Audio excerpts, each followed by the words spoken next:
O santo do dia 17 de novembro. Hoje vamos conhecer a história de vida de Santa Isabel da Hungria e dos demais santos e beatos celebrados na Igreja Católica no dia 17 de novembro.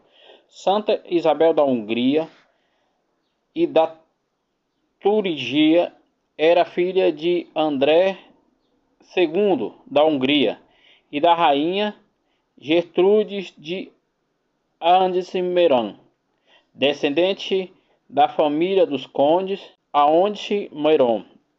Do lado materno, era sobrinha de Santa Edviges, tia de Santa Cunchideiras, e Margarida de Hungria, tia e avó de Santa Isabel de Portugal. Do lado paterno, prima de Santa Inês da Boêmia. Casara-se com o duque Luís de Turígia, filha de Loderavel Emanuel I e de Sofia de Bavária, soberano de um dos feudos mais ricos do Sacro Império Romano Germânico. O noivado foi realizado no castelo de Wantenberg, em Worcester, na capital do Cano de Turgian. Isabel tinha apenas 4 anos e Luís 11. Os dois príncipes tiveram 3 filhos e realmente apaixonaram-se. Viveram uma grande e intensa história de amor. Tinha um matrimônio exemplar que traiu sobre Isabel os ciúmes de sua sogra, a duquesa Sofia, e demais parentes do esposo. Foi fortemente influenciada pela espiritualidade franciscana, cuja ordem surgiu naquela época. Quis viver em uma pobreza voluntária total. Contudo, foi desaparelhada pelo seu diretor espiritual, Conrado de Marburgo, que aconselhou a viver em virtude do seu estado. Conta-se que certa vez, quando levava algumas provisões para os pobres nas dobras do seu manto, encontrou-se com seu marido, que voltava da caça. Espantado por vê-la curvada ao peso de sua carga, ele abriu o manto que ela apertava contra o corpo e nada mais achou que belas rosas vermelhas e brancas.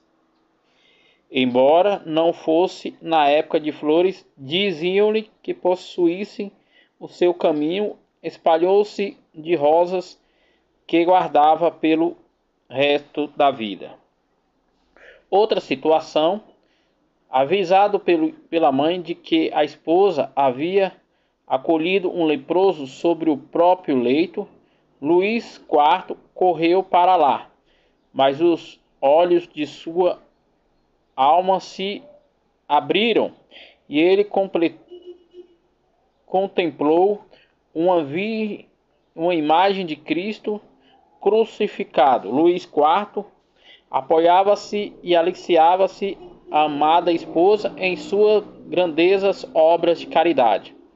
Porém, tamanha prodigalidade para com os pobres irritava os seus cunhados, os príncipes herdeiros Conrado da Turgia. Ao partir das cruzadas acompanhado o imperador Frederico II, Luís IV faleceu de peste, o tranto em que causou enorme dor em Santa Isabel, que recebeu a notícia da morte em outubro após o nascimento do terceiro filho.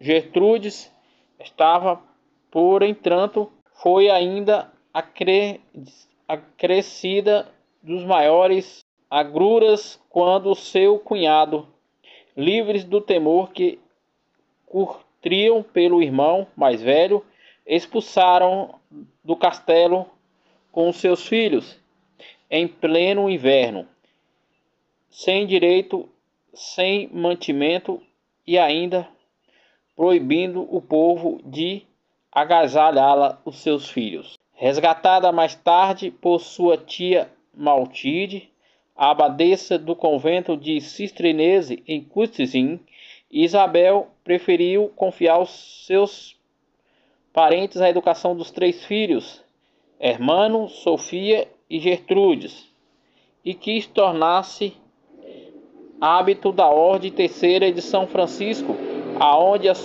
suas 2 fiéis damas e companheiras jesuítas, Isentrude, seu confessor, mestre, e algum tempo depois, juntamente com cavaleiros que tinham acompanhado a Duque de Tujuria, a cruzada, corajosamente enfrentaram o príncipe e o irmão duque falecido e exortaram-lhe a crueldade praticada contra a viúva do seu próprio irmão e contra os seus sobrinhos. Os príncipes não resistiram às palavras dos cavaleiros e pediram perdão a Santa Isabel e restauraram seus bens e propriedades. Mestre Conrado de Marburgo orientou numa vida de renúncia. Não se ele mesmo impôs-lhe uma rígida, sufocante disciplina que precisou da intercessão dos amigos para ser abradada. Ela usou parte de sua fortuna para construir um hospital em honra a São Francisco de Assis em Marburgo. Nesta época de sua vida, a santidade de Isabel manifestou-se de forma extraordinária e seu nome tornou-se famoso em toda a montanha da Alemanha. Dizia que São João Batista vinha lhe fazer pessoalmente a comunhão, que inúmeras vezes ela foi visitada pelo próprio Jesus Cristo e pela Virgem Maria, que consolavam os seus sofrimentos. Uma de suas amigas, depois do processo de canonização que surpreendeu várias vezes a santa, elevava a mais de metro do chão, enquanto contemplava o Santíssimo Sacramento, obserta em êxtase e contemplativo. Pergunta certa vez sobre que fim queria dar à herança que lhe pertencia. Disse: a minha herança é o nosso Senhor Jesus Cristo. Em Marburgo, prestou-se assistência direta aos pobres e aos doentes, aonde veio a falecer poucos anos depois, no ano de 1231, com apenas 24 anos de idade, no século XIII. Foi sepultada com grandes honras na Alemanha. Também o seu marido, Luís IV, e sua filha, Gertrudes, são honradas como santos. Foi canonizada pelo Papa Gregório IX no século XIII, no ano de 1236, por ocasião do 7º centenário seu nascimento, no dia 20 de novembro do ano de 2007, no século XXI. A cidade do Vaticano fez uma emissão extraordinária de selo comemorativo do evento, com 300 séries completas com 10 selos por folha, e a padroeira da Ordem Franciscana Secular. O Papa Bento XVI, sobre a Santa Isabel de Hungria. Ele diz: Dela disse o cardeal Ratzinger, o arcebispo de Munique e o Papa Bento XVI, o que fez foi realmente viver como pobre. Desempenhava pessoalmente os serviços mais elementares do cuidado com os doentes. Lavava os joelhos dos que precisavam e os necessitados mais básicos. Tecia-lhes as roupas, compartilhava a sua vida e seu destino. Aos últimos anos, teve de sustentar-se apenas com trabalhos de suas próprias mãos. Deus era real para ela. Aceitou-se como realidade, por isso dedicavam parte do seu tempo. Permitiu ele a sua presença e lhe custavam algumas coisas, como tinha descoberto realmente a Deus e a Cristo não era para ela uma figura distante, mas o Senhor é o irmão de sua vida, e encontrou-se a partir de Deus o ser humano à imagem de Deus. Essa também é a razão de que quis poder levar aos homens a justiça e o amor divino. Só quem encontra Deus pode também ser autenticamente humano. Da homilia da Igreja de Santa Isabel de Hungria, de Munique, no dia 2 de dezembro do ano de 1981. Outros santos e beatos celebrados na Igreja Católica no dia 17 de novembro. Em Nessaréia, hoje em Nikats, na Turquia, o falecimento de São Gregório, bispo de Nicasse. Faleceu de morte natural no século III, no ano 270. Em Cesareia, na Palestina, os martírios de Santo Alfeu e Zaqueu morreram martirizados no século IV, no ano 303, pela perseguição do Império Romano. Em Córdoba, na Hispânica, na Betânia, o martírio de Santo Alcácio morreu martirizado no século IV, no ano 305, pela perseguição do Império Romano em ódio à Igreja Católica e aos cristãos católicos. Em Orleans, na Gália, atual França, o falecimento do Anário, bispo de Orleans, faleceu de morte natural no século V, no ano de 453. Em Vienne, na Borgonha, na França, o falecimento de São Marsalho, bispo de Viena, faleceu de morte natural no século VI, no ano de 599. Em Tours, também na França, o falecimento de São Gregório, bispo de Tours, faleceu de morte natural no século VI, no ano de 594. Em Wittenberg, na Nostalgia, no território atual da Inglaterra, o falecimento de Santo Anásio, faleceu de morte natural no século VII, no ano de 668. Em Wittenberg, na Inglaterra, o falecimento de Santa Hilda, abadesa, faleceu de morte natural no século VII, no ano 680 de morte natural.